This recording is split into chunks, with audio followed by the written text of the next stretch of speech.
Hello students and parents, +2 results வரப்போகுது. எல்லாரும் ரொம்ப ஈகராக எந்த காலேஜ் எந்த கோர்ஸை சூஸ் பண்ணலான்னு மூவ் பண்ணிகிட்டு இருக்கீங்க. நான் சொல்லக்கூடிய ஒரு சில விஷயங்களை கன்சிடர் பண்ணிவிட்டு நீங்கள் கோர்ஸ் சூஸ் பண்ணிங்கன்னா நல்லாயிருக்கும். ஸோ இந்த வீடியோவை நீங்கள் முழுசும் பார்த்து உங்களுடைய ஃப்ரெண்ட்ஸ் அண்ட் நெட்வொர்க்கு ஷேர் பண்ணுங்கள்.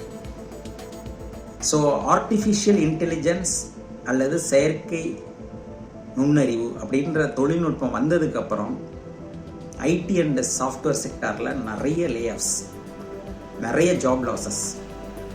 காரணம் என்னென்னா கோடிங், டெஸ்டிங் இதெல்லாம் ஆல்மோஸ்ட் ஆட்டோமேஷன் அப்படின்ற நிலைமைக்கு மாறிடுச்சு. ஸோ இந்த ஒரு விஷயத்தை நீங்கள் மனசில் ஃபஸ்ட்டு வச்சுக்கணும். ரெண்டாவது, அமெரிக்காவில் ட்ரம்ப் அவர்கள் ஆட்சிக்கு வந்த உடனே H1B விசா, கிரீன் கார்டு, அதுக்கப்புறம் அங்கே உள்ள வேலையாட்கள் நம்ம இந்தியாவிலேருந்து போய் வேலை செய்கிறவங்களுடைய வேலையில் கையை வச்சதுனால அது நம்ம இந்திய ஐடி அண்ட் சாஃப்ட்வேர் நிறுவனங்களில் மிகப்பெரிய தாக்கத்தை ஏற்படுத்தியிருக்கு. ஸோ இதை ரெண்டையும் நீங்கள் மனசில் வச்சுக்கணும். அடுத்தது, இந்த ஏஐ டேட்டா சயின்ஸ் படித்தா வருஷத்துக்கு 50 லட்சம் சம்பளம் கிடைக்கும், 1 கோடி சம்பளம் கிடைக்கும் அப்படின்ற விஷயங்கள் நிறைய வீடியோவாக பகிரப்படுது. அதெல்லாம் நம்பாதீங்க. அந்த அளவுக்குலாம் கிடைக்காது நீங்கள் முடிச்சுட்டு வெளியில் வந்தீங்கன்னா. அடுத்த மிக முக்கியமான விஷயம், நீங்கள் இன்ஜினியரிங்கை சூஸ் பண்ணுற மாதிரி இருந்தீங்கன்னா இடைத்தரகர்கள் யாரையும் நம்பாமல், அதாவது இந்த காலேஜில் உங்களுக்கு சீட்டு கிடைக்காது உடனே சேருங்க, டொனேஷன் கட்டுங்க அப்படின்ற விஷயத்தெல்லாம் நம்பாமல் TNEA வெப்சைட்டில் அப்ளை பண்ணி கவுன்சிலிங் மூலமாக, அதாவது அப்ளை பண்ணக்கூடிய அத்தனை பேருக்கும் சீட்டு கிடைக்கும். அவ்வளோ சீட் இருக்குது தமிழ்நாட்டில். பொறுமையாக வீட்டுக்கு பக்கத்தில் இருக்கக்கூடிய ஒரு இன்ஜினியரிங் காலேஜை சூஸ் பண்ணி அப்ளை பண்ணுங்கள்.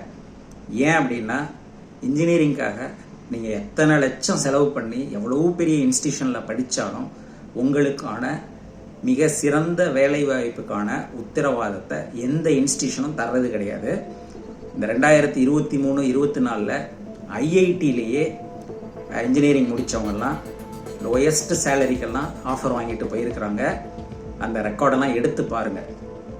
உங்களுக்கு இன்றைக்கி என்ன நிலைமை இருக்குது அப்படின்றத புரியும், நல்லா புரியும். அதே நேரத்தில் இன்ஜினியரிங் படித்தா வேலை கிடைக்காதா அப்படின்னு நீங்கள் திங்க் பண்ண வேணாம். நீங்கள் இன்ஜினியரிங்கில் எந்த பிரான்ச்சை வேணாலும் சூஸ் பண்ணலாம். ஆனால் அந்த ஃபண்டமெண்டல் ஃபவுண்டேஷன்லேருந்து ரொம்ப தெளிவாக படித்து நல்ல ஸ்கில் செட்டை நீங்கள் வளர்த்துக்கிட்டிங்கன்னா நிச்சயமாக உங்களால் சாதிக்க முடியும். நல்ல ஒரு வேலை வாய்ப்பை உங்களால் பெற முடியும். அடுத்தது மிக முக்கியமான விஷயம், இன்ஜினியரிங் மட்டும்தான் அப்படின்ற கண்ணோட்டத்தை விட்டுட்டு நிறைய கோர்சஸ் இருக்குது. சைக்காலஜி, கேட்ரிங் டெக்னாலஜி, அதுக்கப்புறம் ஃபேஷன் டிசைன், ஃபேஷன் டெக்னாலஜின்னு சொல்லுவாங்க. அப்புறம் பார்த்தீங்கன்னா பியூட்டிஷியன், இந்த மாதிரி கோர்சஸ் எல்லாமும் உங்களுக்கு எதிர்காலத்தில் நல்ல வருவாயை ஈட்டி தரக்கூடிய கோர்சஸ். இதெல்லாமும் நீங்கள் கன்சிடர் பண்ணலாம்.